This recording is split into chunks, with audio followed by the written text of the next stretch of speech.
Welcome to the Flynn Brothers podcast. I'm John. And I'm Jimmy. Today's big idea: Blood Meridian and the violent birth of the American West. We discuss Cormac McCarthy's brutally told, beautifully written masterpiece, Blood Meridian. Later, we break down the novel's most chilling and memorable passages with a special focus on the book's iconic villain, Judge Holden. Finally, we analyze one of the greatest final chapters in all of literature and share the only way to adapt Blood Meridian into a movie. It's all coming up. But first, here's the Solons. Uh-huh. Oh yeah. Uh-huh. Oh yeah. Uh-huh. Oh yeah. Uh-huh. Oh yeah. Uh-huh. Oh yeah. Uh-huh. Oh yeah. Welcome back to the Flynn Brothers Book Club. It's been a while, hasn't it, buddy? It has. It's nice to be back. You made a lovely supper for us. You made some pork and beans, kind of a bacon and bean chili, and then skillet cornbread. You've really been into making these skillet cornbreads now that the fall season is upon us. Well, it's a beautiful thing, a cast iron pan. It's been something that I didn't really dabble in much, but I saved one from the rubbish heap, and I've been treating it well ever since. Yeah, and very appropriate that we had this humble meal of beans and cornbread, as we were discussing, as you know, because it's food people would eat in a Western book, and we're talking about perhaps the greatest Western book of all time, Blood Meridian, or The Evening Redness in the West by Cormac McCarthy. That title, let's just start there. What's your immediate feeling when you read a title like that, especially one with the "or" title?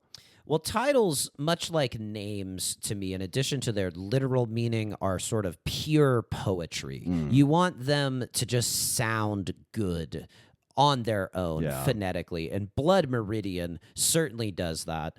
And then you're also like, now what in God's name could that possibly mean? You're like violent geography. Yeah. I don't really understand. The evening redness in the West kind of conveys not only a visual, but again, this violence, this bloodiness, right? And I believe the Blood Meridian is the sun, when the sun is going down, the red line on the horizon, Right. I believe is the idea. But yeah, it's a very provocative title for a very provocative book. A little background on Cormac McCarthy for the uninitiated. Famously wrote other novels, The Road, All the Pretty Horses, No Country for Old Men. He has a very distinct style. Cormac McCarthy does not really use quotation marks and uses very few punctuation marks. I believe he was once quoted as saying he's allergic to commas. He uses very simple language, yet will use very archaic words at times. Like there's instances we'll talk about with this book where instead of outhouses, he refers to them as the jakes, or instead of somebody's throat, he uses the word thrapple. Like these just completely archaic words. If you're reading the book, you almost need a dictionary or a device nearby to look up the words, don't you? Yeah, I think a sign of a great author is being able to use every type of word in the English language and suiting each word to its proper usage. McCarthy also uses a lot of run-on sentences intentionally. He has a heavy reliance on the word "and," so he'll just kind of be stacking details with and. And it's really interesting. It's kind of this technique that builds suspense, and it's very dizzying, and it's just stacking an idea on top of an idea on top of an idea, and it kind of wears you out a little as a reader, but it also just is a very effective stylistic technique, wouldn't you say? Yeah, I'd also say that his style requires you to slow down and really appreciate each word that he's put there. Every single word, you can just feel the hours of labor behind. And these ands sort of give you a pause in rhythm of reading that you wouldn't get with your sort of conventional list. McCarthy also spoke Spanish, and in this book and many other books, he uses a lot of Spanish. There are also a lot of racial slurs that McCarthy uses, which we will sort of mention and do our best to kind of censor later on as we're reading excerpts from the book. But But again, this book takes place in the middle of the 1800s, and it's basically this ongoing feud between Mexicans, white settlers, and Native Americans in this sort of lawless land that is the American Southwest. And McCarthy's written a lot of westerns. He's dabbled in Southern Gothic, apocalyptic, but he's very much a writer who has I don't know if he was brought up Christian, but there's a lot of Christian imagery in a lot of his work, wouldn't you say? Yeah, I would compare him to another author that we've read in the book club of Herman Melville in terms of his huge epic scope to his stories, as well as the biblical feel to a lot of his narratives. But specifically Blood Meridian, it is considered by many to be the great American novel. I would say of all books in the conversation for great American novel, it is perhaps the most controversial, mainly due to its violence. I think you could argue due to the use of the N-word, Huck Finn would be in that conversation as well. But Blood Meridian came out in 1985, and as you said about Cormac McCarthy laboring over each and every word, and you can feel it as a reader, McCarthy spent about 5 years writing this book and researching the areas in the Southwest where the book takes place. He learned Spanish, and the hilarious thing I was reading is he initially got a MacArthur grant to write Blood Meridian. Can you imagine being the person who signed off on the MacArthur grant, and then you get this back years later? I mean, we'll get into some of the reasons why. That's hilarious, but isn't that just a hilarious thing to imagine? Yeah, no, it would not be what you would expect. It's not the type of thing that you would think of the United States government funding, certainly. But yeah, it's as I kind of gestured at earlier, it's a historical epic novel that takes place in the middle of the 1800s, American Southwest, this battle between the Mexicans, the white settlers, and the Native Americans. It's bloody, bloody, bloody. There's just fighting between all three groups. At points in the book, the Mexicans hire the white settlers to kill the Native Americans, right? White settlers were killing Native Americans indiscriminately. Really, as we'll see as we discuss through the book, like it is just so overwhelmingly violent, this book. Yeah, it also captures a period of time that I think has been sort of lost to history with the way that Western expansion turned out. At this time, the period that McCarthy is writing about, the war is not won. Right. And it is not clear who is going to win. Right. There are three very capable, very determined, very vicious groups that are all fighting each other at once at this time. And I think in a way, it gives a lot more dignity than some of the typical portrayals, despite some of the harsh language that, just would have been the reality of the time. It portrays the people who, end up getting killed in massive numbers as warriors, as fighters, as fierce people who didn't go down without a fight and, were fearsome. And I think that it's not a dehumanizing portrayal necessarily as much as it is a more bringing the full picture of what this era would have looked like. And you can perhaps object to some of the ways that, characters are rendered or certain things come about, but you really can't say that McCarthy did this out of a carelessness or a lack of research. I mean, half a decade, half a decade of his life spent on this. I'd say nobody knows it better than he does, and you can feel the deep, deep research when you read this book. And speaking of which, the book itself is based on accounts of Samuel Chamberlain, who wrote about his time with the Glanton Gang, which was a gang of renegade outlaws and scalp hunters who terrorized the Southwest following the Mexican-American War. The main character is never named. He is simply known as the Kid, and then there's a time jump later in the novel, and he is thus known as the Man. He is a very interesting protagonist. He's not especially well developed. You essentially learn he's just a violent kid with not much education, and that's basically all you need. And kind of these side characters, and particularly the antagonist, is really what the book is about. Yeah, he's almost a naive perspective through which the audience experiences this world. He's not the main driver of action. He gets swept up in a lot of things that are sort of larger than him and bigger than his control, but he allows you to experience this, intensely violent and interesting world. I mentioned that a lot of the book was based on Samuel Chamberlain's accounts of his time with the Glanton Gang. The Glanton Gang was named after and led by John Joel Glanton, who was based on a real person. And the main villain in this book is named Judge Holden, who is also possibly based on a real man. He is one of the most iconic and evil villains in American fiction. And interestingly, particularly for this time period where so many people are illiterate, Judge Holden is far and away the smartest person, not only among these rogue gang members, but really anyone who would have been kind of in the Southwest at this time. He's known throughout the book for making all these little notes in his notebook about different plants and animals. You know, we didn't exactly have encyclopedias and Google back then. He's just kind of keeping a catalog of this untamed land. And there's a very famous line Judge Holden says that sort of, you know, portrays his arrogance and his evilness. He says in the book, quote, "Whatever in creation exists without my knowledge exists without my consent."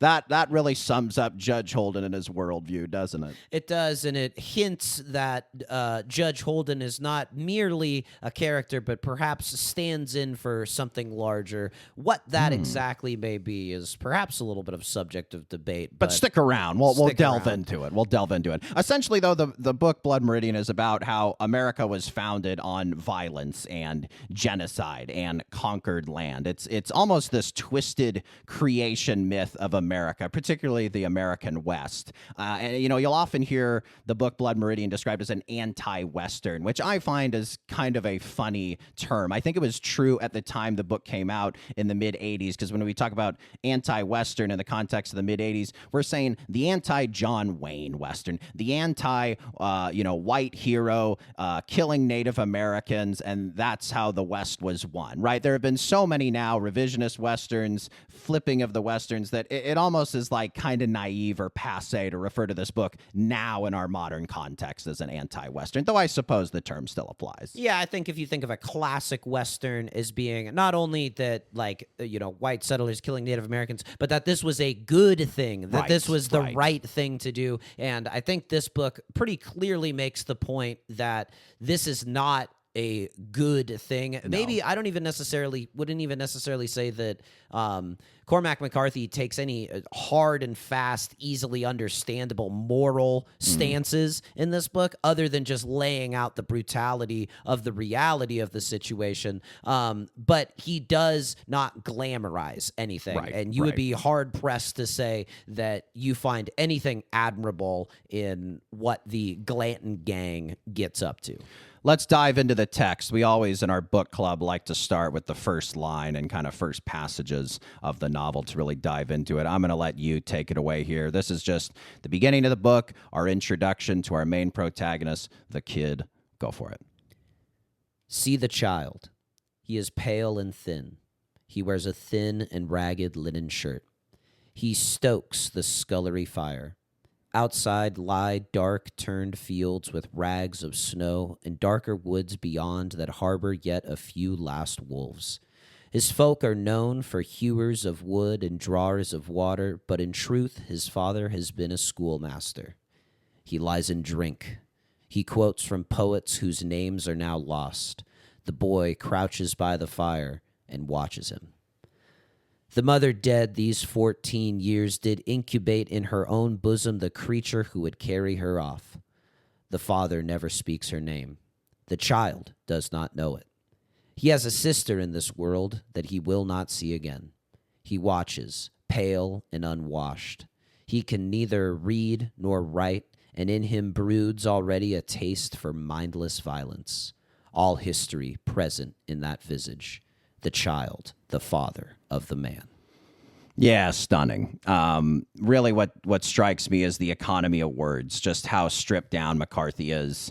There's absolutely no fat. It's complete brevity. You really got to pay attention, though, for how much brevity he uses. You really have to read and reread and savor. You really don't want to rush McCarthy, right? Especially that last line, right? All history present in that visage, the child, the father of the man.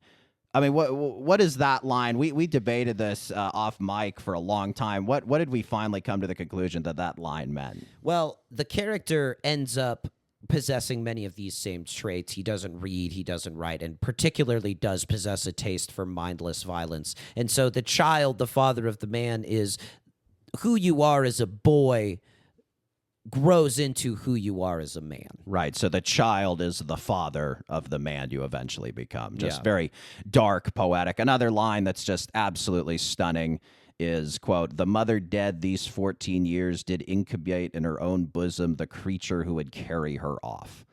I mean, that is just a stunning way of saying mom died in childbirth. 14 years ago. It Yeah. just is his use of language is just staggering at times. The other thing that really strikes me about this passage is, we cut out one of the paragraphs, but it's really quick in terms of its passage of time. I mean, this kid's whole childhood is in 3 paragraphs. And even this notion of time is in the line we just mentioned, right? The child, the father of the man. And even when, he talks about his father being a schoolmaster and he quotes from poets whose names are now lost, there's this pervasive sense of just time passing you by and time passing. And there's even an epigraph at the beginning of the book about blood and time. And, those are really the 2 words that if you had to distill all 300 something pages of Blood Meridian into 2 words, it would probably be blood and time. Yeah, It? if you did one of those word map things, there would just be huge blood, huge time. Yeah. And I think just the other thing is the way that McCarthy writes and also looks at things is so different than what you typically get. I mean, the way that this is written, it's unlike anything you've ever seen in any other book. This is not a style that he borrowed from anybody. I don't know where he came up with this. No, the no punch. I mean, for those who are just hearing it, I invite you to look up excerpts online if you're not familiar with McCarthy's style, just in terms of how he doesn't use apostrophes, he doesn't use commas, he really only uses periods, and it's just a completely stripped down style, not only in terms of the language, but in terms of the punctuation as well. But moving ahead, the kid eventually runs away from home at age 14. He goes from his birthplace of Tennessee to Nacogdoches, Texas, and he ends up in a preacher's tent. And this is the first time that we encounter Judge Holden, who enters the tent. And I'm going to go ahead and do this passage. Here we go. The introduction to our antagonist, Judge Holden. An enormous man dressed in an oilcloth slicker had entered the tent and removed his hat. He was bald as a stone, and he had no trace of beard, and he had no brows to his eyes, nor lashes to them.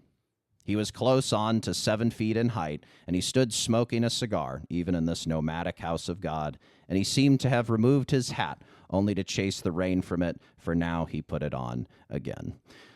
So what you were gesturing at earlier with who the judge is, we already see he enters basically a church smoking a cigar, and he only takes his hat off to get the rain off of it. He immediately puts his hat back in. So there's already this irreverence, this distaste for God and that which is holy that brews within the judge. Isn't that right? That, and there's a supernatural feel to him. He is close to 7 feet in height, bald as a stone, no hair on him anywhere. And I think that as soon as you just get this image very clearly in your head, just stands out, and you're just immediately captivated. What is this character going to do next?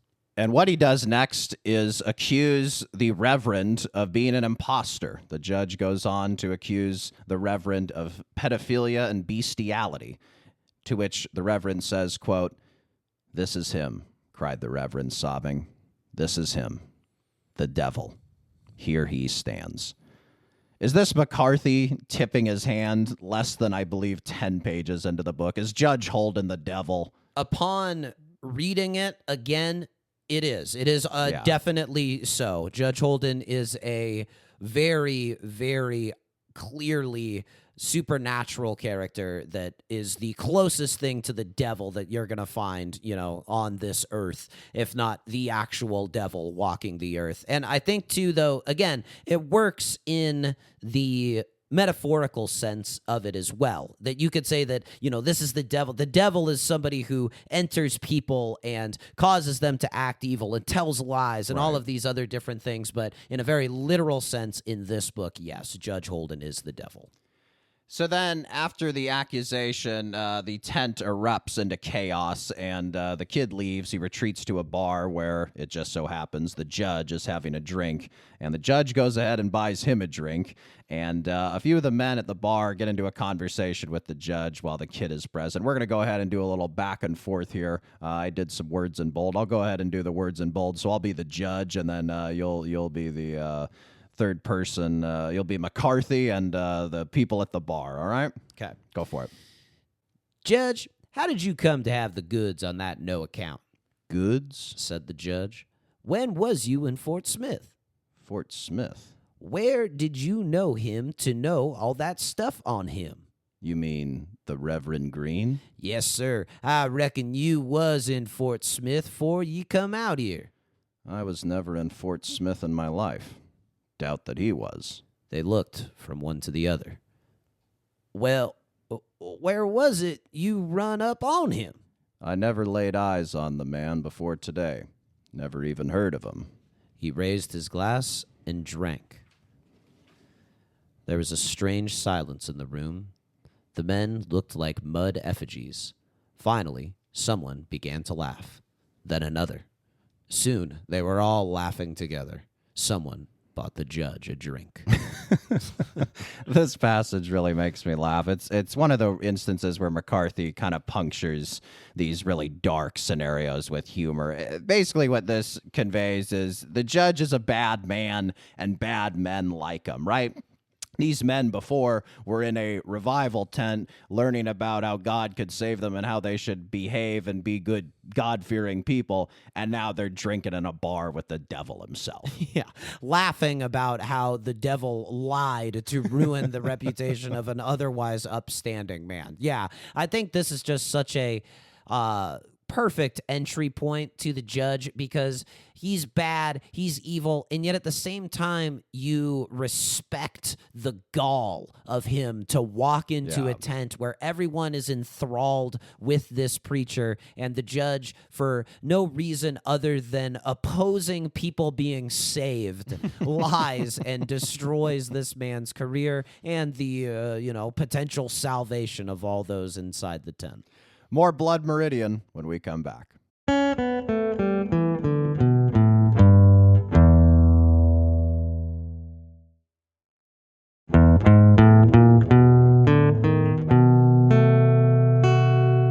So after the episode in the revival tent, the kid and his new friend Toadvine, a character who has no ears, eventually leave town and they engage in a series of violent incidents. The kid kills a bartender. The kid eventually is imprisoned with Toadvine, and later they escape and join the Glanton gang, where guess who's a member? The judge! The judge is a member of the Glanton gang. And the gang, basically the main sort of inciting incident, main sort of crux of the story is they are contracted by the Mexican government to hunt down Native Americans, specifically Apaches, and they are to be paid by the native scalp. So these are essentially scalp hunters violently hunting Native Americans post-Mexican-American War. And very soon, the Glanton gang is just indiscriminately killing people, specifically people who could potentially pass for native scalps, which includes killing Mexicans as well. It's this very interesting thing with this book, Blood Meridian, where in the beginning we talk about the kid as an individual and how in him broods this sense for mindless violence. But really, I think what McCarthy is communicating is this: any human is capable of this, right? With the correct circumstances of an upbringing, you could have this kind of natural inclination toward violence, but it really doesn't go anywhere unless you're in this collective, right? You're in this hive mind, you're in this gang with a gang mentality, and that's where it becomes especially dangerous and especially problematic. Yeah, because the buck gets passed to whoever's in charge, and the responsibility is diffused among the people who are a member of this gang. And if you have a sufficiently charismatic and determined leader who's able to motivate the people, in this case with money, and the kid in Toadvine are also really, really desperate at the point that they joined the Glanton gang. I mean, they're on the verge of dying. They've been in a terrible prison, just the likes of which, is hardly even imaginable today. And so, so So he falls backwards into this, but you wouldn't exactly say that he's turning his nose up at the work. Not at all. And this brings us to chapter 10, which we like to deem as the judge's origin story and sort of part of this creation myth of violence in the old Southwest. And basically, to set the scene, the gang is sitting around a fire, and they're talking about how everyone in the gang claims to have met the judge before they joined the gang, and this includes the kid as well. And the narrator of this story is Tobin, an ex-priest, and he's talking about how Judge Holden originally joined the Glanton gang. And basically, the gang was out in the desert, and they were out of gunpowder. They had been fighting Native Americans, getting into battles and skirmishes with them. They got to the point where they have no food, they have no drink, and worst of all, they have no gunpowder, and they're being tracked. They're essentially running through the desert for their life. And as luck would have it, they see the judge sitting on a rock in the middle of a desert, quote, like a man waiting for a coach. And I'm going to have you go ahead and take the voice of Tobin, the ex-priest, as he goes on to talk about how the Glanton gang met Judge Holden. And there he sat, no horse, just him and his legs crossed, smiling as we rode up, like he'd been expecting us. He didn't even have a canteen. It was like you couldn't tell where he'd come from. He and Glanton rode side by side, and soon they was conversing like brothers. The judge sat that animal bareback like an Indian and rode with his grip and his rifle perched on the withers, and he looked about him with the greatest satisfaction in the world, as if everything had turned out just as he planned, and the day could not have been finer.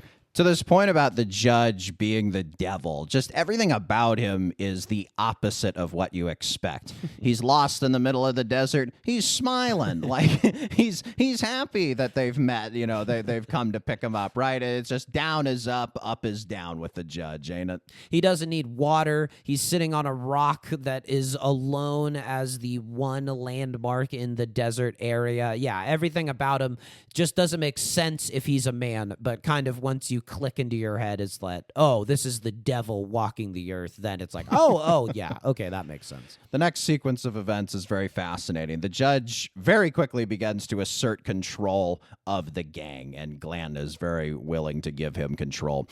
And he begins this by setting the gang on a new course. They begin heading toward a mountain range 30 miles away. And when they eventually get there, the judge stays up all night observing these bats. There's all these bats flying around, and he's making little notes in his notebook. You know, he needs to know everything in creation or he doesn't consent it to live. And eventually the gang, at the judge's behest, follow the bat's path into a cave, where on the cave floor are all the bats' droppings, which they begin to collect and fill their pockets with. Again, very, very odd. As you're reading this, you're like, what the hell's going on? And as they leave the cave, they find two of the gang members who had deserted them have been skinned alive by the Native Americans. So they know that the natives know that they are out of gunpowder. It's very clear the natives have checked that they have no gunpowder and are obviously, by skinning these deserters alive, are out for blood. And meanwhile, as this is going on, the judge builds a kiln, as you do when you're the devil, and he distills nitrate and charcoal from the bat droppings. I bet you didn't know you could do that. Where's the Bill Nye, the Science Guy episode on that, huh? And anyway, the gang then begins heading for the top of a volcano, and there's sharp volcanic rock everywhere. There's all these sort of biblical allusions to, there's hooven footprints that have been there before, and, you know, it just seems like a devil's playground, and the horse's legs are getting cut up and everything. And they eventually get to the cone, the top of the volcano, and the judge and the gang use their knives to chip away the brimstone stuck to the lip of the volcano, brimstone obviously containing sulfur. The judge then combines the sulfuric brimstone, nitrate, and charcoal into this sort of dry powder. He's kind of mixing it in this divot in the volcano.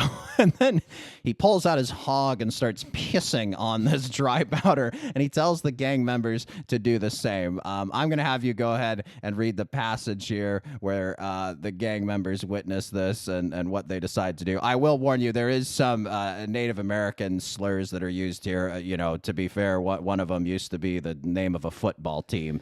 So these are words that, we've heard throughout history, not condoning them at all, just wanting to include them for the sake of quoting McCarthy accurately. But anyway, this is Tobin, the ex-priest, from his point of view, talking about what he's doing as the judge tells him and the rest of the gang members to start pissing on the powder. We were half mad anyways. We hauled forth our members, and at it we went, and the judge on his knees, kneading the mass with his naked arms, and the piss was splashing about, and he was crying out to us to piss, man, piss for your very souls, for can't you see the redskins yonder, and laughing the while, and working up this great mass in a foul black dough, a devil's batter by the stink of it, and him not a bloody dark pastry man himself, I don't suppose. And he pulls out his knife, and he commences to trowel it across the south-facing rocks, spreading it out thin with the knife blade, and watching the sun with one eye, and him smeared with blacking and reeking of piss and sulfur, and grinning and wielding the knife with a dexterity that was wondrous, like he did it every day of his life. And when he was done, he sat back and wiped his hands on his chest, and then he watched the savages, and so did we all. Great example of how McCarthy uses the word "and" to build suspense, to stack details, to keep a very, very linear through line in his storytelling. It is, again, it's funny. Like, it's crazy. Yeah. Like, the devil has got all these, he's plundered the earth for its evil natural resources, and they're pissing on this powder eventually to make gunpowder. And again, it's like this, there's this notion of a creation myth. This is the evil creation of gunpowder, of violence, of this awful thing that led to, the absolute devastation of Native Americans in the American West. And it just is, again, told in this very biblical, epic, stylistic way. It's Prometheus stealing fire from the gods, except it's a bunch of desperate men pissing in charcoal and nitrate. And I think, too, the other thing about the lack of periods is when you have a period, you're able to put that one thought in your brain. It's like, ka-chunk, cash that one away. Right. But with these big sentences that McCarthy's writing, these big fat checks that, like, it takes a while for the deposit to go through, for it to fully get into your business mind. days. Yeah. 3, and not including holidays, But anyways, the powder dries on the top of the volcano. The natives begin climbing the mountain, and they obviously think the gang is as good as dead. They know they're outnumbered. They assume they have no powder. They're completely surrounded, etc. And so the judge has all the gang members then use their knives to scoop up the now dried powder, and he tells them to be careful not to strike fire on the flints, because as we've surmised by now, he's making gunpowder. And the judge has Glanton load up his gun with the powder, and Glanton's about to shoot at the natives, but the judge tells him no, shoot directly into the volcano. And as Glanton pulls the trigger, the sound is described by Tobin as thus.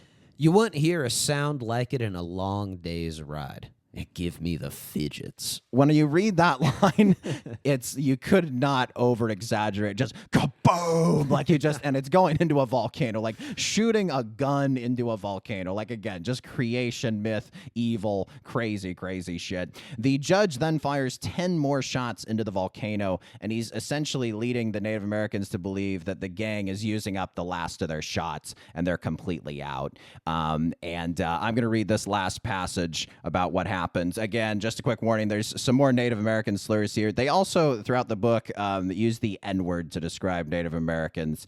So I'm just going to go ahead and censor it by saying the letter N. But yeah, this is after the judge has fired the shots. He goes up to the Native Americans and he has a ruse to sort of trick them. And this is how it goes. And then the judge, he steps up to the rim, and he had with him a good white linen shirt from out of his bag. And he waved it to the redskins, and he called down to them in Spanish. Well, it would have brought tears to your eyes. "All dead save me," he called. "Have mercy on me. Todos muertos, todos," waving the shirt. God, it set them yapping on the slope like dogs, and he turns to us, the judge, with that smile of his, and he says, "Gentlemen," that was all he said. He had the pistols stuck in his belt at the back, and he drew them one in each hand, and he is as either-handed as a spider. He can write with both hands at a time, and I've seen him do it. And he commenced to kill Indians. We needed no second invitation. God, it was a butchery. At the first fire, we killed a round dozen, and we did not let up. Before the last poor end reached the bottom of the slope, there was 58 of them lay slaughtered among the gravels. They just slid down the slope like chaff down a hopper. Some turned this way, some that, and they made a chain about the base of the mountain. We rested our rifle barrels on the brimstone, and we shot 9 more on the lava where they ran. It was a stand, what it was. Wagers was laid. The last of them shot was a reckonable part of a mile from the muzzles of the guns, and that on a dead run.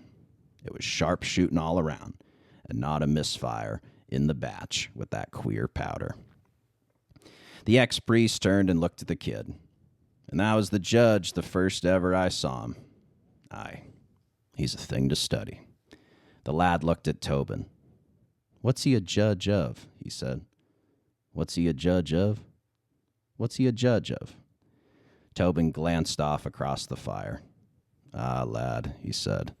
"Hush now. The man'll hear you. He's ears like a fox." Oh, boy, I got a little shiver up the back of the... Yeah. That's how Chapter 10 ends. Your thoughts just having heard that excerpt? Stunning writing of a scene that no one would ever want to view. No. I think that is the power of this book, is that it describes a reality that is gruesome and true, and in some ways awe-inspiring in its brutality and scope, and just the human will to survive, and how cruel we can be to each other, and just all of the complexities that are captured in war. And it's such a hard thing, I think, to describe, to show in filming, or to write a poem about, or to describe in any other way. Like to do it in a factual way, to do it without this sort of first-person experience, I don't think would give it the necessary texture that it needs to really hit emotionally the way that it does. And I think it's just one of the most stunning passages that you can imagine. It throws in your face in a very stylistic way that the reason America is the America of today is because of genocide. And, it's told from the point of view of this awful, evil gang. Just, Tobin's just kind of bluntly stating the facts of what happened. And to be fair, if they were out of powder and the Native Americans descended upon them, the Native Americans would have killed them all. And they would have been justified in doing so because the white settlers had been trying to kill them and had been stealing their land, and, on and on. All these conversations we've had before. But yeah, it really is just overwhelming in its violence. It's overwhelming in its style. It is overwhelming in its characterization of this one-of-a-kind villain character. And I don't know, man. It's just like, it's pretty breathtaking. It's pretty, for our money, we just find it to be very, very good writing. And I think for a lot of people, the content is so objectionable and so off-putting that they wouldn't even appreciate the style or really care for the style. And I think that's totally valid. I don't think this book is for everyone. And if you hear a passage like that and, you're not like interested in reading the book, it's like probably not a good book for you, because there's way, way worse shit in this book. But yeah, for our money, it's just, it's good storytelling. Yeah. I mean, it's not condoning it or anything like that, but it's what it is just also too impressive. Like, you can't deny that what the judge does in terms of harvesting the natural ingredients for gunpowder, making it into gunpowder with his bare hands and solely natural elements, and then loading it up and leading this desperate last stand of men who otherwise were as good as dead meat. I mean, that's, again, I think the most impressive thing, and what makes the judge such a captivating character is that, you want your villains, you want your evil doers to be capable, to have power, to be a force that's worthy of being overcome, or that you want to see overcome. And I think that's what makes the judge so iconic in literature, is the capability and knowledge that he possesses, and this simultaneous utter lack of humanity. Yeah. The violence is constant throughout the book. There's talk of burned corpses and scalping and dead babies and all sorts of terrible, terrible things. But again, it's done with this same level of style, this same level of skill. A great example is at the end of chapter 12, the gang has been chasing and skirmishing with Apache Native Americans, and they come back to Chihuahua, Mexico, to a hero's welcome. The townspeople are all welcoming because, again, the Mexicans have hired them to kill and scalp Native Americans, and there's just this delirious sense of really violent poetry in this passage. I'm going to have you go ahead and read it. They fought them again at Encinias, and they fought them in the dry passes going toward El Sauz, and beyond in the low foothills from which they could already see the church spires of the city to the south. On the 21st of July in the year 1849, they rode into the city of Chihuahua to a hero's welcome, driving the harlequin horses before them through the dust of the streets in a pandemonium of teeth and whited eyes. Small boys ran among the hooves, and the victors in their gory rags smiled through the filth and the dust and the caked blood as they bore on poles the desiccated heads of the enemy through that fantasy of music and flowers. As they bore on poles the desiccated heads of the enemy through that fantasy of music and flowers. I mean, that is just the book in a nutshell.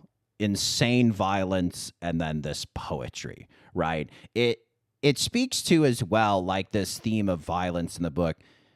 Kids are running around looking at decapitated heads. This was just a time and a place where this level of violence was just more every day and just in your face and just a fact of life.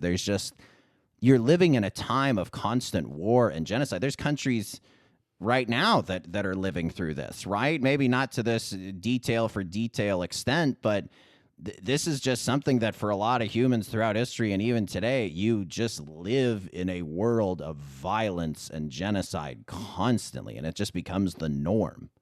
Yeah, I think to speak more to the literature side of it as well, why the violence? Why so much of it? And I think part of it is that it taps into something deep and primal about humanity, that obviously we strove from conflict to become the top of the food chain. Like the way human beings got to the point that we have is through killing. Killing and killing and killing. And I think that that's what renders the art of it. It gives it this extra punch, this extra power that you don't find in stuff that doesn't possess this level of violence. And not that you can't write about beautiful things and powerful things that don't have any of this, but when you do really steep yourselves in it, there's nothing that hits heavier or that lands harder, I think, than when you're really talking about something that has this impact of the things that we do to each other at our worst. Yeah, it's why it's so popular in film. There's a reason, violence in film and TV. And I remember growing up, there would be this huge talking point where on television they would censor swear words, but you could show guys getting blasted with a machine gun or a grenade blowing up their entire body. It's like, well, why do we allow the violence on television where we don't allow the swearing? It's like, our country just has always had a taste for it. It's like it's part of the country's DNA, right? It's just it is what it is, right? Particularly the West, right? Yeah. So I'm going to make a really left field comparison here for you. Ready? Buddy.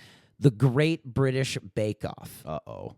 Occasionally, on the Great British Bake Off, there is a week where, someone's sick, or, two people were really close And you know what? We're not going to send anybody home this week. Right. And the episode loses the punch that it needs. Right. Someone has to get cut. Blood has to be spilled, right? Yeah. Blood must be shed for us to be satisfied. And I think that's why all of these reality shows, someone goes home at the end of the week. Something has to happen. Consequences must be had. Consequences need to result from actions, and there's no greater consequence than death.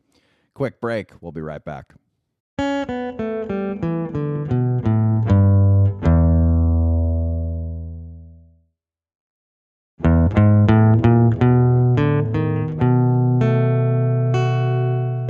Coming back. So the gang is eventually busted for their scalp fraud. I mentioned earlier in the episode, the gang is initially hired by the Mexican government to get scalps of Native Americans, but they started just killing random people and trying to pass those scalps off as legitimate. So they're eventually busted for this. So they go on the run and they come upon this ferry that is crossing and bringing travelers from one side of a river to another. And there's echoes, of course, of the figure Charon in Greek mythology, the ferryman who I believe would shuttle people to and from the Neverworld. Hades is who's in the underworld, but Charon is the person who shuttles them on the ferry. I thought Hades was the name of the underworld. No, I don't believe that's true. Hades is the figure in the underworld. We might have to have Will fact check that. He's I thought that was double check that. We're talking about the James Woods character. Yeah, you're trying to base this all on Hercules, the animated film, so I'm going to have to lose you there. Anyways, Will checks that. The gang, as they're running their ferry scheme, are eventually attacked by Yuma Native Americans. Will, have you found a conclusive... Hades is both the god of the underworld and the name of the underworld. Oh, wow. How about that? He is the name of the god, and it is the name of the underworld itself. Congrats, buddy. Did we use AI to answer this, Will? We did. We did use artificial intelligence.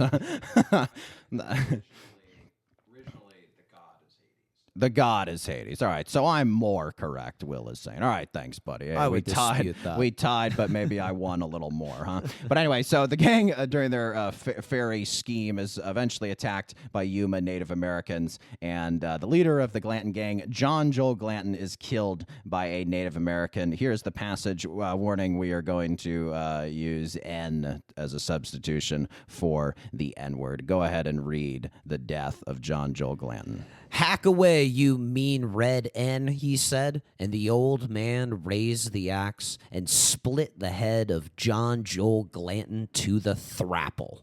And again, thrapple means throat. This is really vintage McCarthy, this line, because it has a racial slur, heinous violence, epic prose, and an archaic, outdated word. I mean, doesn't that in one sentence just completely sum up McCarthy? And in addition to that, throat doesn't hit the same as thrapple. Thrapple almost sounds like the noise that would have been made if your head got split to the thrapple. I love he uses the guy's full name, John Joel Glanton. It just gives this sense of, hey, it's almost like his obituary. You use his full first, middle, and last name, right? After this, the gang disperses, and it's a bit chaotic. The kid reunites with Tobin and Toadvine and the judge, but then the judge, unsurprisingly, betrays them and hunts them down. Again, the gang disperses. The kid is eventually arrested. He later gets out and sees that Toadvine and another member of the gang, Brown, have been hung in Los Angeles. Brown was another member of the gang who was known for wearing a necklace of human ears, which the kid takes. Of course, these ears taken from people the gang and needlessly and senselessly slaughtered.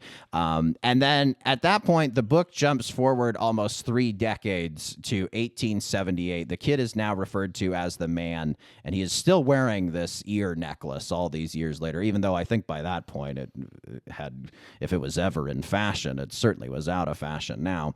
Not going to make you somebody that people would go up to on the street and ask for directions. Not something you want to wear to the Met Gala, let's say. But in the last chapter, which, for our money is maybe the greatest 20 pages that we've ever read. There's all these incredible things that happen. We'll get to the final sequence in a second here.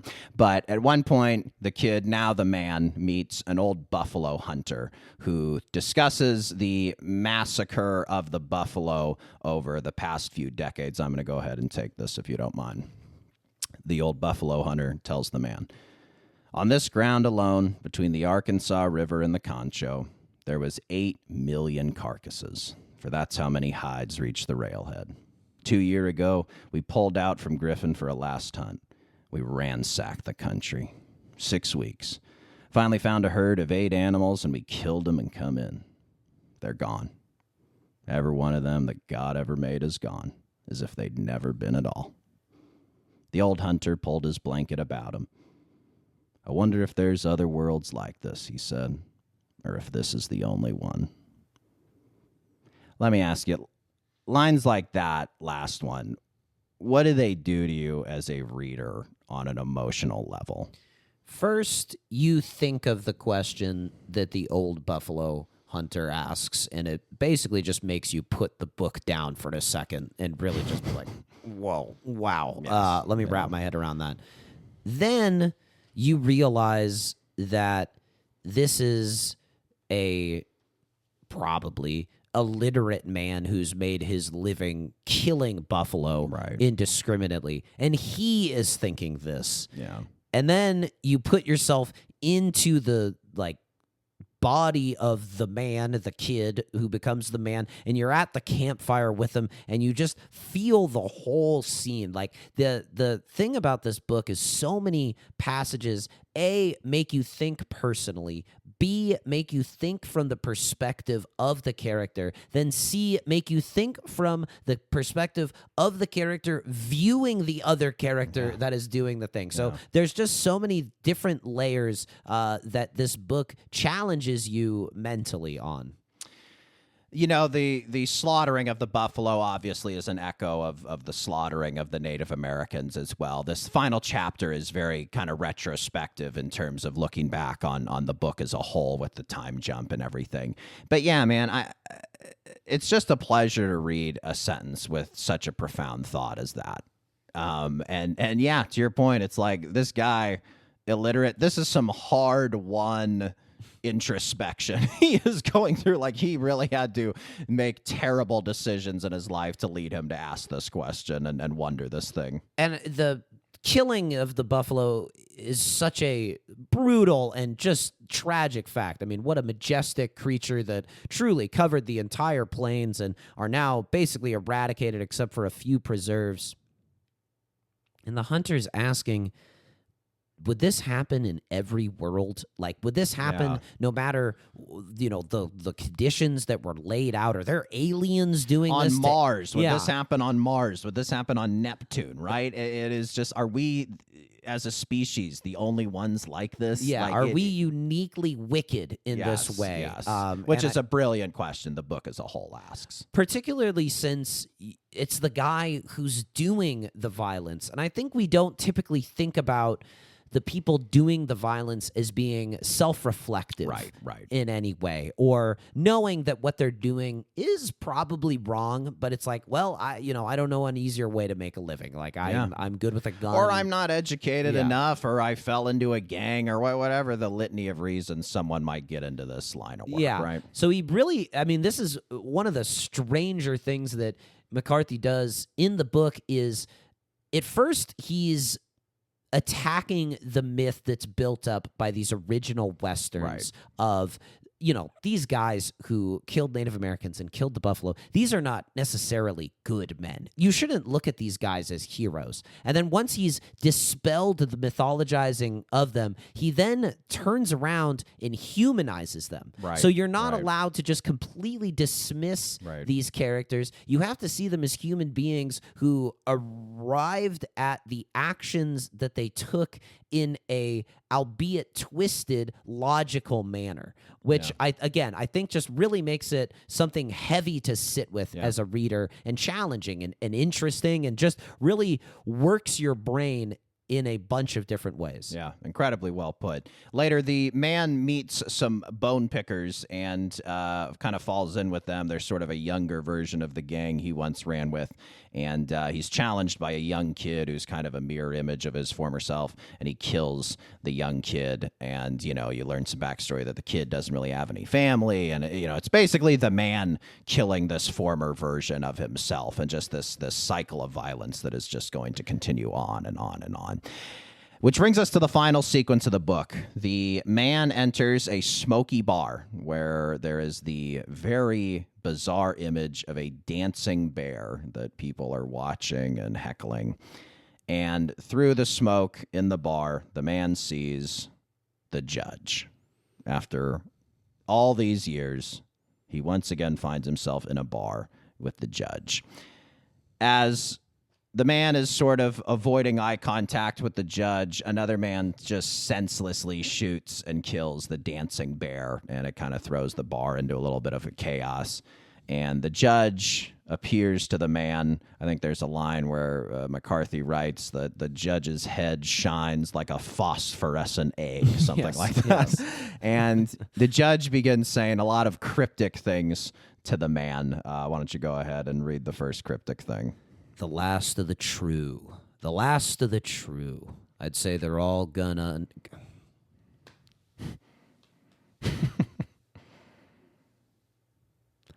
The last of the true. The last of the true. I'd say they're all gone under now, saving me and thee. Would you not?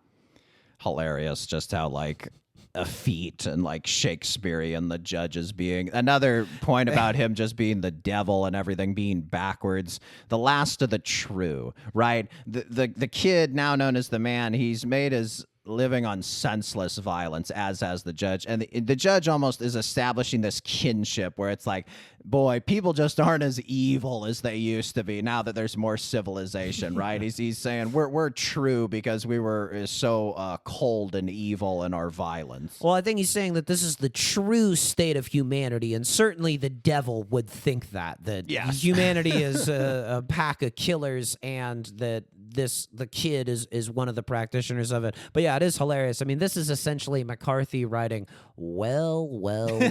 Yeah.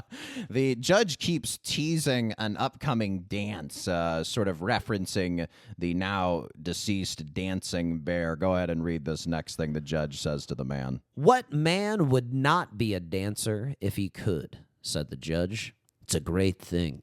The dance. And we slowly realize that the man might literally be in hell when the judge says, "Drink up," he said. "Drink up. This night thy soul may be required of thee."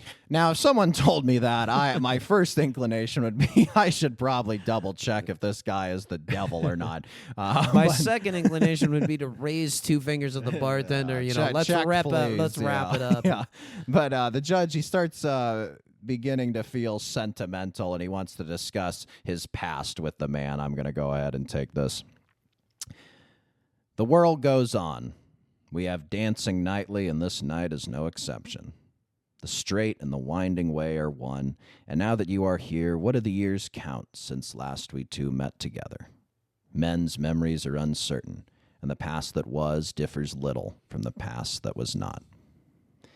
This is one of the most profound sentences I have ever had the pleasure of reading in my entire life. Particularly the line, men's memories are uncertain and the past that was differs little from the past that was not. How often do you find in your life you are misremembering things, misinterpreting things, and if you were to talk to someone from the past or reconnect with someone from the past, they would just have a completely different view of the situation? 100% agree. Also, the straight and winding way are one, and now that you are here, what do the years count since last we two met together? How many friends do you have where there's no difference? You could have not seen them for years upon end, and yet the relationship is still the same. And then the other thing that I think the judge is saying here is the present is all that really matters, is all that we're really capable of comprehending, and even then imperfectly so. And every second, obviously, the present is passing out of our hands, slipping through our fingers like sand. And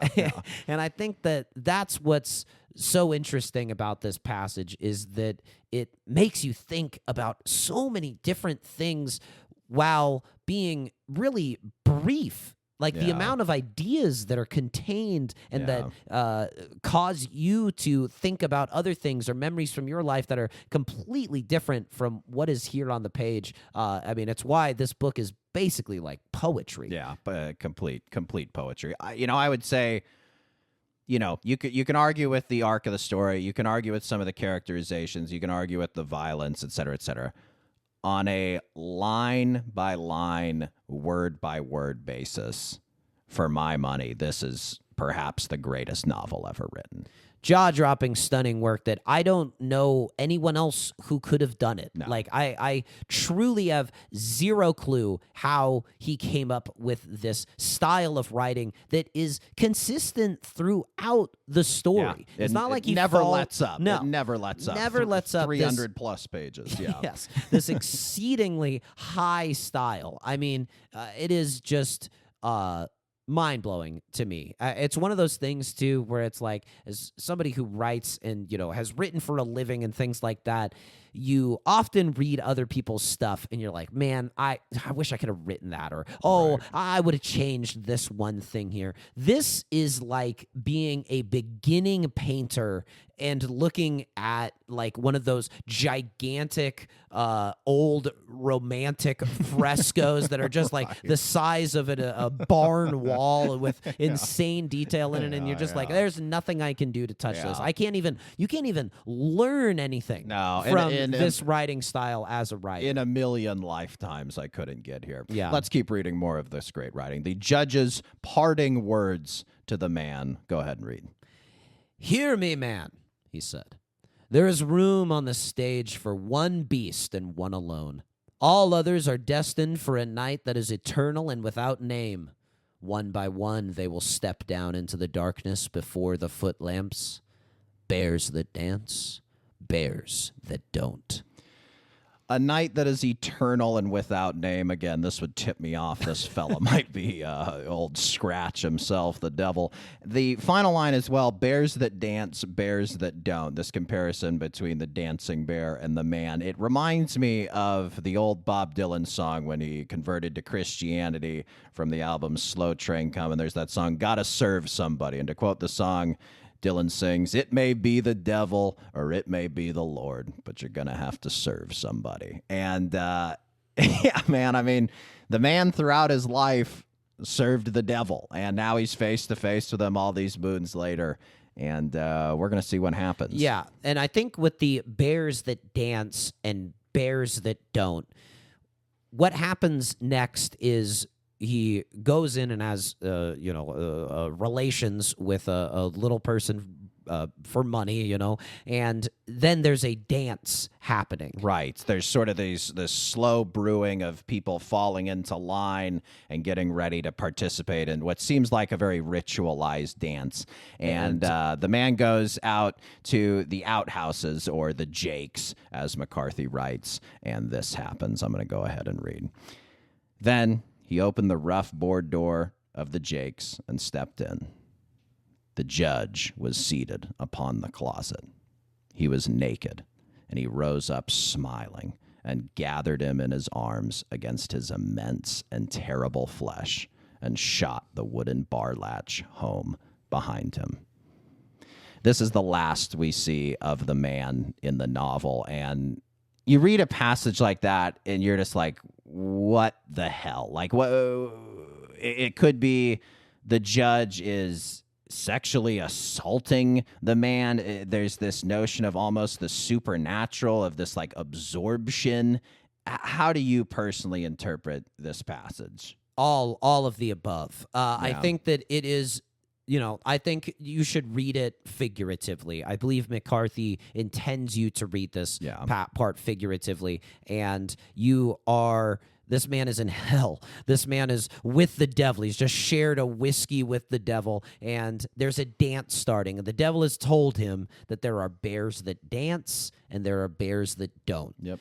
The man sees the dance, does not partake in the dance. He walks out the back and instead goes to the outhouses. And if you're at the devil's party, and you don't want to dance, then there's nothing for you. He gets, I think, winked out of existence. What was him just completely is evaporated and absorbed into that which is the judge. The point of evil that McCarthy makes is if you're going to be evil, be 100% evil. Don't be evil 99% of your life and then walk away during the last 1%. It's like evil needs 100% commitment, right? Yeah. And if you're not going to continue contributing to the evil, and they're not going to have you with the good, then you've got no place to be.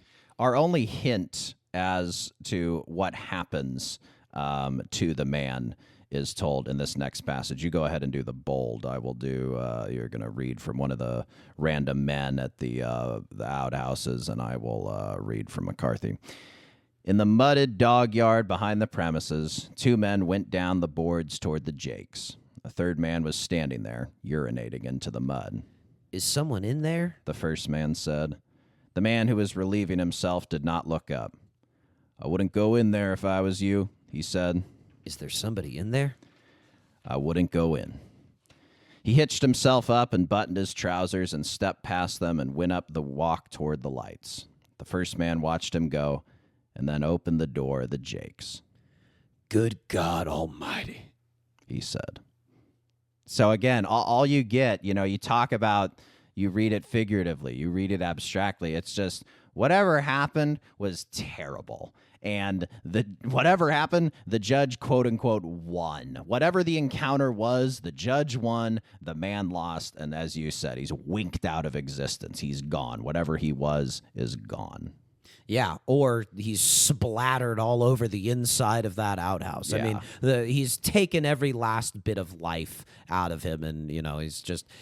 I think too, like for all of the gruesome depictions of harsh reality that McCarthy puts into this book, there are many instances of artful deletion where what is left unsaid becomes even more horrific in your mind as you are led to fill in the blanks. Like, what could lead a man who finds himself here? This is a bar for the worst people in the entire world, and it shocks even him. Yeah, that's true.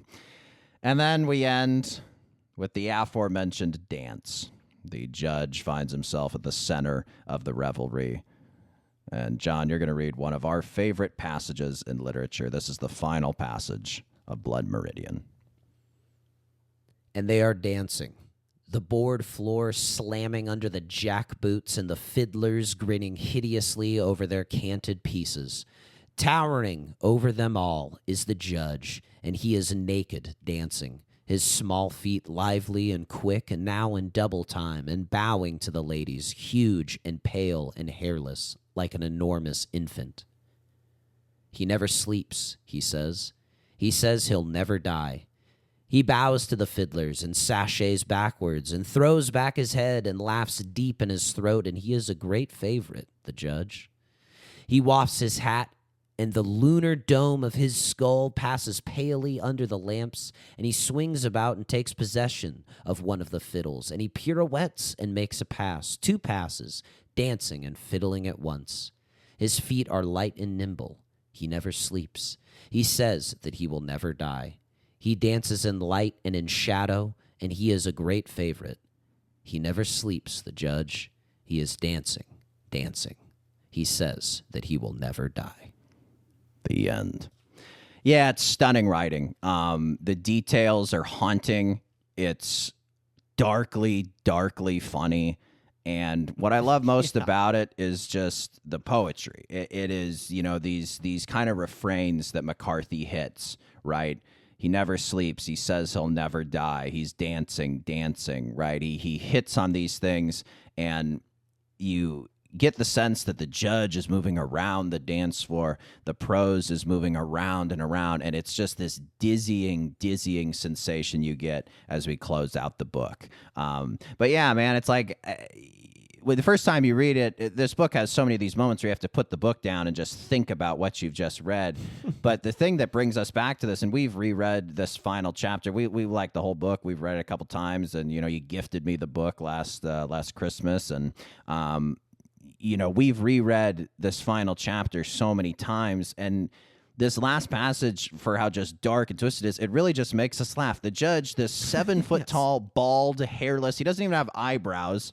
He's dancing around the dance floor in hell, playing a fiddle, bowing, just living it up. It just in his favorite state, at his favorite place, listening to his favorite music. It just is so insane when you step back and look at what is happening in this passage. Yeah, totally. I mean, you can get lost in the beautiful word choices and just the artistry of the way that it's put together. But yeah, the imagery is hilarious. And like any great poem, the word choice is so specific that it evokes this very sharp imagery that you see here. And yeah, I mean, it is hilarious. It is chilling. It is dark. It is funny. It is everything that you want to.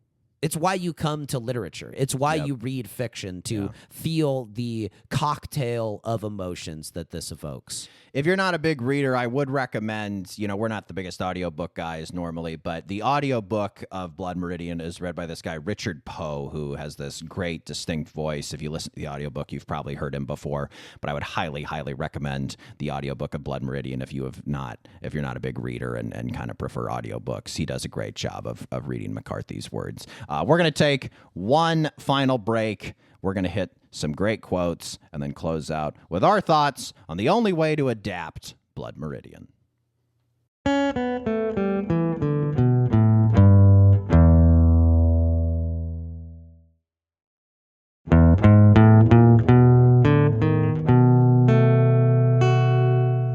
There's a few other really great quotes from Blood Meridian that I just want to hit on very quickly before we do our last segment. This is from the epigraph, so the very beginning of the book where they have those little passages before you start reading the prose. This is quoting an article from the Yuma Daily Sun dated June 13th, 1982, and it's about archaeologists, anthropologists on an expedition. I'll go ahead and read. Clark, who led last year's expedition to the Afar region of northern Ethiopia, and UC Berkeley colleague Tim D. White, also said that a re-examination of a 300,000-year-old fossil skull found in the same region earlier shows evidence of having been scalped. McCarthy includes this at the beginning of the book because obviously scalp hunters are central, they're the main characters in the book.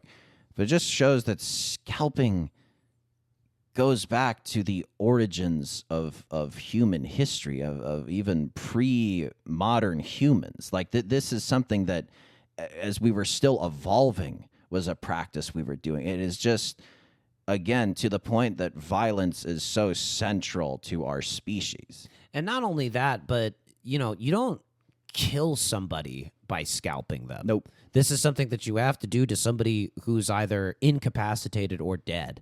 And it's this stylized form of cruelty, essentially, what scalping is, and showing dominance over another human being. Taking a trophy, basically, right? And I think that's what's kind of, it's this overture for the book. It's like, we're going to be talking about something that hits deep at the root of what human beings are, and what that is this sort of stylized, heightened violence. This is one of your favorite lines in the whole book. This scene takes place earlier in the novel when a Mexican man is talking to the kid, and they're sort of fighting over water, and the kid is kind of creating a fuss. The Mexican man tells him, "When the lambs is lost in the mountain," he said, "they is cry.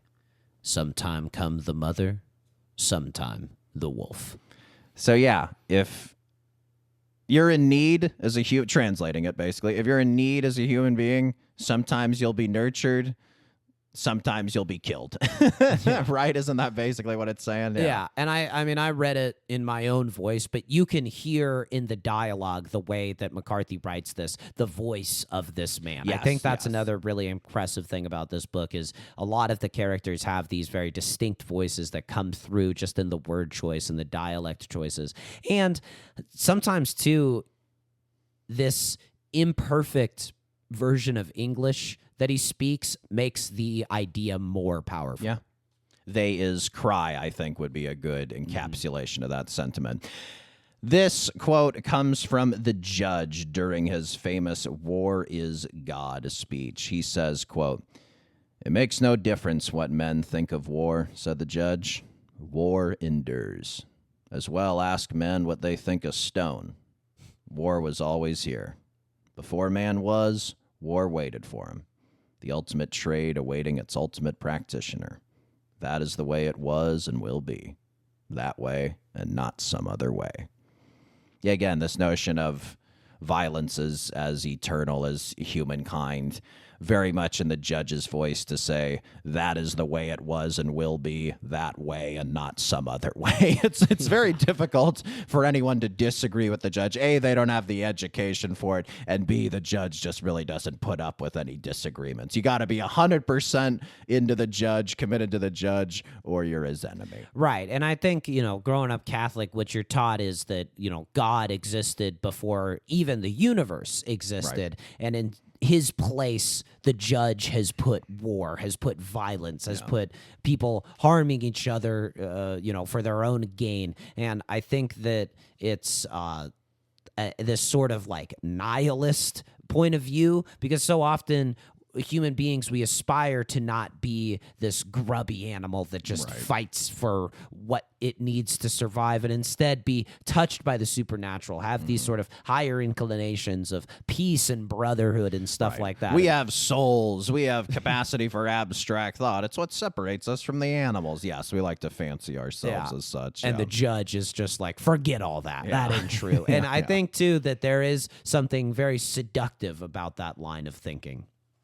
There is another line from a Mennonite, a religious figure. This is one of the great lines that just anyone, I think, kind of drinking age and above should listen to. Go ahead and read this line. "There is no such joy in the tavern as upon the road thereto."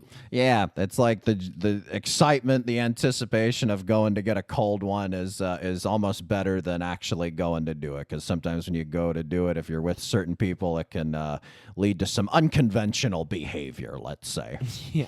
Yes. The waiting of the pleasure, the holding yourself back from it, and even as upon the road thereto, you have to walk, or perhaps it's a long journey to get to the tavern as well. Yeah. So the sort of other implication of the work that you do makes whatever enjoyment you get out of it more pleasurable. And it's so true in life. When you get the thing you've been craving, it sometimes doesn't always live up to it, does it? No. And finally, there's a line from an old man to the kid. I'm going to go ahead and read this one. "A man's at odds to know his mind, because his mind is aught he has to know it with. He can know his heart, but he don't want to. Rightly so. Best not to look in there. It ain't the heart of a creature that is bound in the way that God has set for it. You can find meanness in the least of creatures, but when God made man, the devil was at his elbow. A creature that can do anything, make a machine, and a machine to make the machine. An evil that can run itself 1,000 years. No need to tend it." This notion of eternal, everlasting evil is interesting in the book, but it's coupled with this belief in God and this notion that God does exist and goodness does exist, but it's almost in tandem with the devil, with evil. It's such a fascinating point of view. It's classic McCarthy, where he doesn't he kind of takes both extremes and then sort of talks about how they overlap in the Venn diagram. But this is one of my favorite passages in the entire book, particularly where he says, "When God made man, the devil was at his elbow." It just is really profound, just really, really profound. It's very hopeful. It's very cynical. It just is the contradictions just leave you wanting more, don't they? Absolutely. The end of it too, and a machine to make make a machine, and a machine to make the machine, and evil that can run itself 1,000 years, no need to tend it. This is written obviously well before computers reached their current zenith, and particularly AI. And it does sort of seem, without much prophesizing necessary, that humanity's ultimately going to create this super intelligence that's going to outlive us. Right. We put these like little guardrails upon it. Like, I was trying to do some research the other day because I was curious, like, how do people hustle people at pool? Right, And I was like, I could Google this. Let me see what ChatGPT says. And I asked it that question, and ChatGPT was like, I'm not allowed to give this information because I'm not allowed to share information that would deceive people or that would be evil. Wow. And to me, it just struck me as so quaint, like such a lie. This it obviously knows. And then I changed it. It's like, I'm just asking for research purposes. I'm not actually going to go out and deceive people. And then it gave me all that information. It's like, you have this information.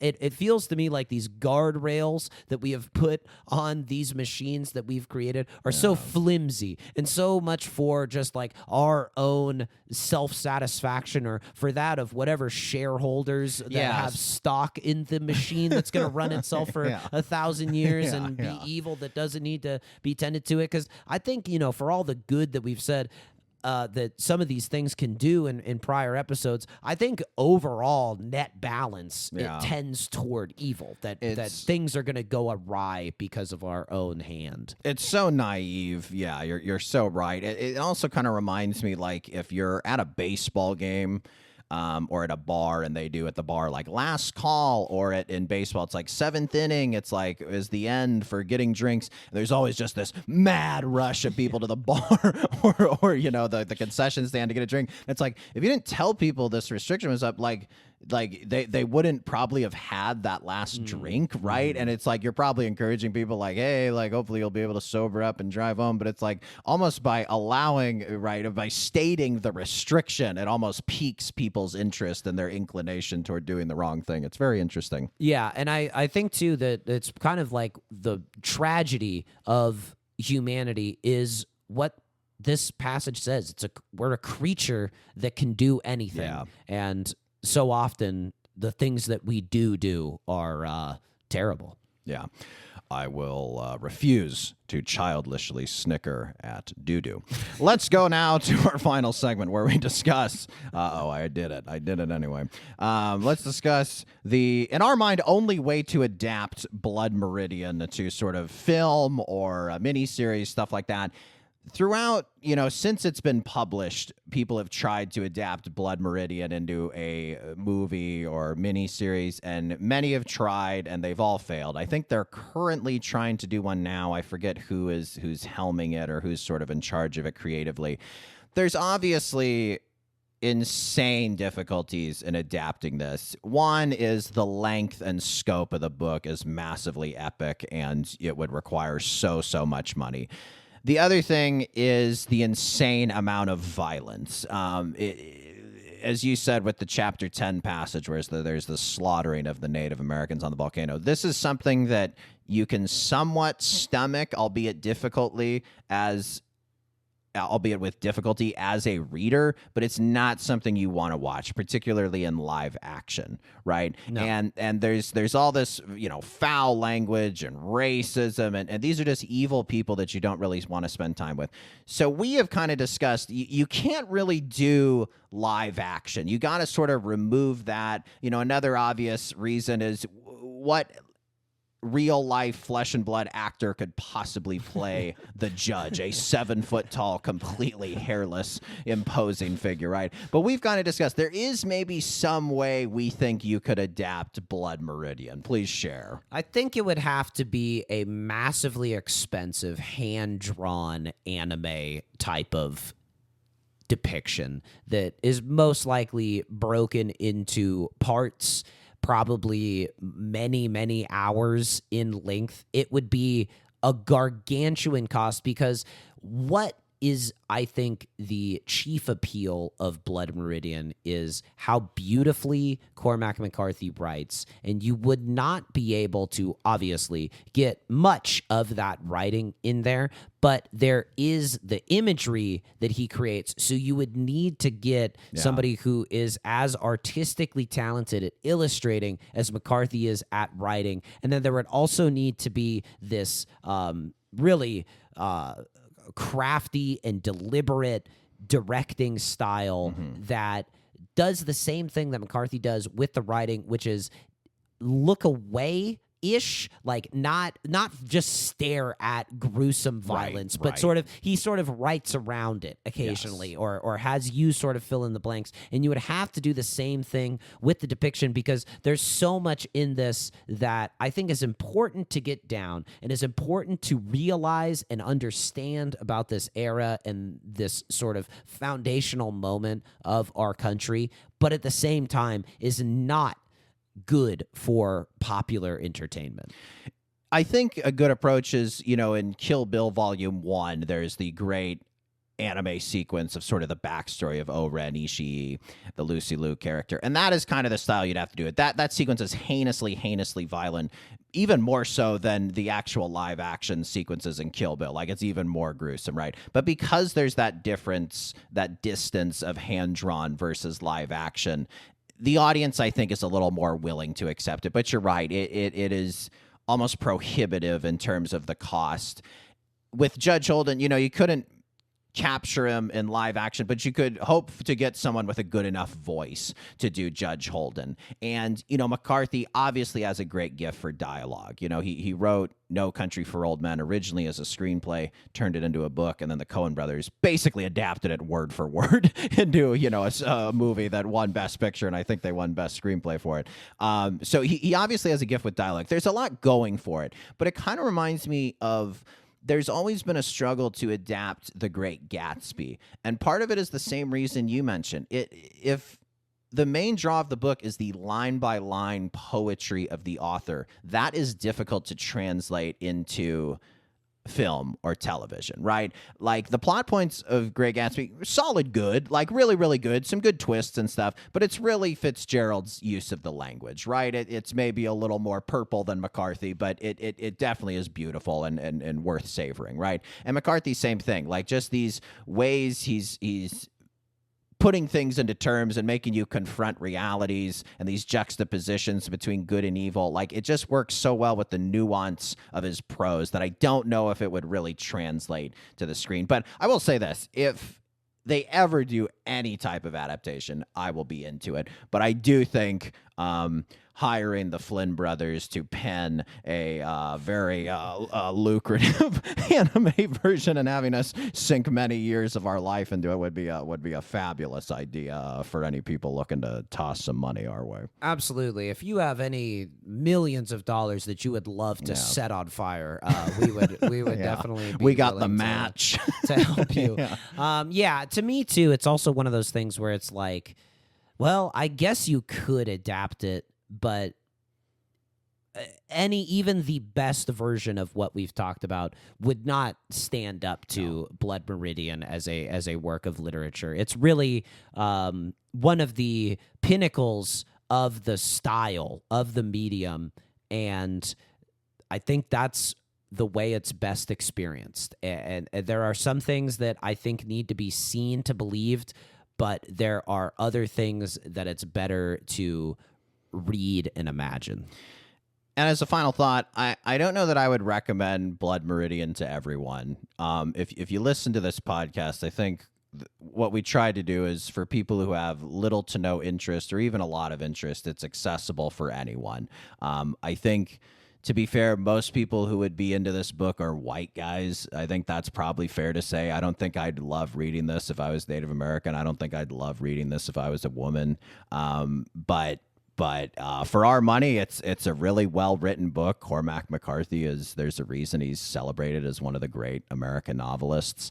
And I hope people enjoyed, don't you? Yeah, I mean, there's a lot of material in it that you're just like, woof, whoa, that is heavy and that is heinous and that is awful. But it is the necessary counterbalance to the lyricism of the writing. That's what makes it such a titanic achievement, that it's talking about the lowest depths of humanity at the highest level of skill that humans are capable of. Our first 3 books we've done in the book club, Grapes of Wrath, Moby Dick, Blood Meridian, all considered by, some parties to be the great American novel. If you had to pick one amongst the 3 that kind of stands out above the others, can you? Is there one that kind of comes to mind? Well, to me, Moby Dick and Blood Meridian almost exist in their own little sphere. Like, they're the only 2 books that are even remotely sort of like each other. Yeah. To me, I would say Grapes of Wrath, for my money, if I were to talk of an alien species, was like, I heard about America and I heard about this thing literature. What would be the novel that you would like me to read? Right. I probably wouldn't choose Moby Dick or Blood Meridian. But I think those books are really unbelievable. I do think the Grapes of Wrath, though, Steinbeck, I think it does a lot of the same things that Blood Meridian does without as much of the gruesome violence that I think is a turnoff for people.